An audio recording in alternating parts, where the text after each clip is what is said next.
কোন কোন পশু দিয়ে কোরবানি করা যাবে? পশুর বয়স কত হতে হবে? দাঁত দেখে বয়স নির্ধারণ করে আমাদের দেশে। এটা কি ঠিক নাকি বেঠিক?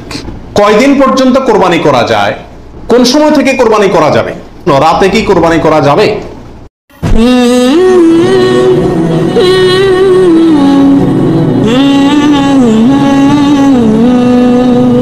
কোন কোন পশু দিয়ে কোরবানি করা যাবে? আপনি হাঁস মুরগি দিয়ে কোরবানি দিলে কোরবানি হবে কিনা?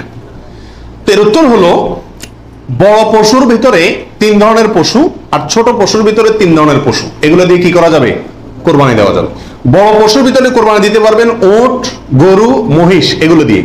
মহিষ দিয়ে দিতে পারবেন কিনা এটা নিয়ে ওলামায়ে কেরামের সামান্য ইখতিলাফ আছে। অনেকে মহিষকে গরুর অন্তর্ভুক্ত করেছেন, অনেকে করেন নাই। যার কারণে যারা করেছেন তারা বলছেন করা যাবে, যারা করেন নাই তারা বলছেন করা যাবে না। এই জন্য একান্ত অনন্য উপায় না হলে সেদিকে না যাওয়াই ভালো, ইখতিলাফের দিকে। আর ছোট পশুর ভিতরে 3টা, দুম্বা, ছাগল এবং ভেড়া, এগুলো দিয়ে কি করা যাবে? কোরবানি করা যাবে। এছাড়া অন্য কোনো পশু দিয়ে, এই গৃহপালিত পশু ছাড়া আপনি হরিণ দিয়ে অথবা অন্য কোনো হালাল পশু যেটা গৃহপালিত না, সেটা দিয়ে কি করা যাবে না? কোরবানি দেওয়া যাবে না, দিলে কোরবানি হবে না। 9 নম্বর প্রশ্ন হলো, গাভী এবং ষাঁড় উভয়টা দিয়ে কোরবানি দেওয়া যাবে? কি বলেন? গাভী এবং ষাঁড় দুটা দিয়ে কোরবানি দেওয়া যাবে? যাবে। গাভী দিয়েও দেওয়া যাবে, ষাঁড় দিয়েও দেওয়া যাবে।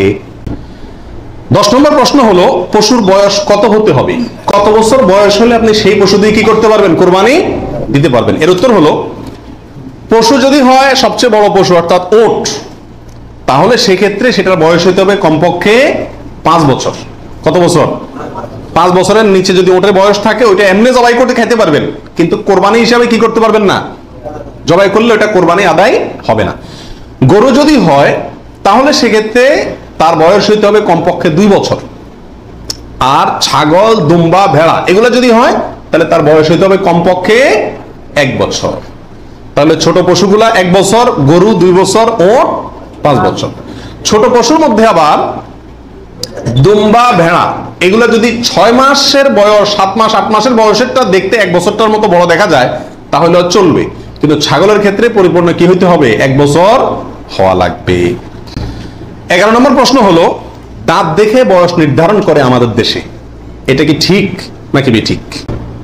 কি বলেন আপনারা? এটা ঠিক।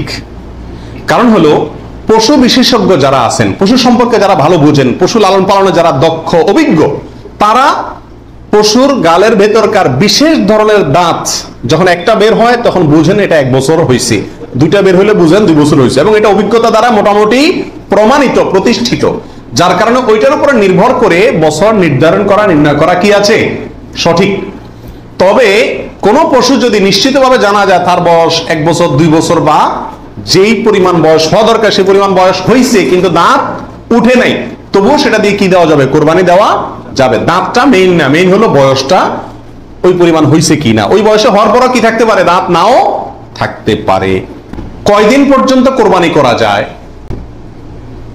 কোরবানির সময়সীমা কতদিন?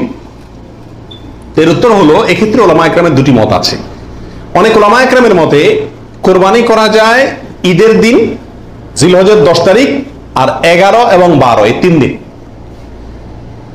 এটা ইমাম আবু হানিফা রাহিমাহুল্লাহর মত। এর বিপরীতে অনেক ওলামায়ে কেরামের মত হলো কোরবানি এটা 4 দিন পর্যন্ত করা যায়। কোরবানি ঈদের দিন এবং তারপরে আরো 3 দিন, 11, 12, 13।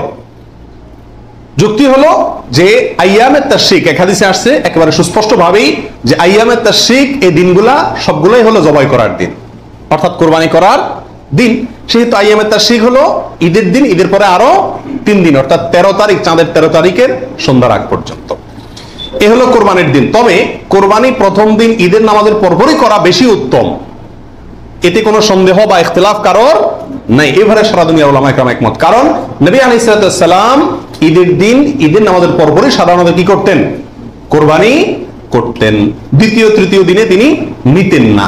অতএব একেবারে শুরুতেই করে ফেলা হলো সবচেয়ে উত্তম এবং বেস্ট। এবারে কারো কোনো দ্বিমত নাই। কোন সময় থেকে কোরবানি করা যাবে?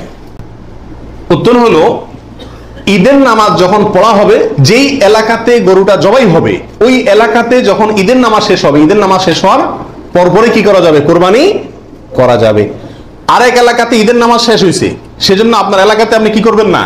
কোরবানি করবেন না। আপনার এই পশু যারা কোরবানি করবে তারা ঈদের নামাজ পড়ার পরপরই কি করতে পারবেন?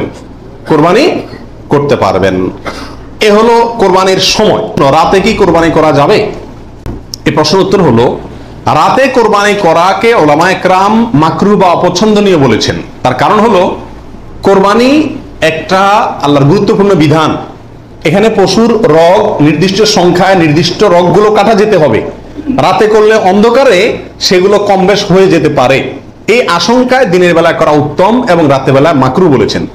তবে যদি পর্যাপ্ত আলোর ব্যবস্থা থাকে এবং এরকম কোনো ভুল হওয়ার আশঙ্কা না থাকে, তাহলে রাতেও কোরবানি করা যাবে। অর্থাৎ এই দিনগুলোতে আর কি, যে দিনগুলোতে করা যায়।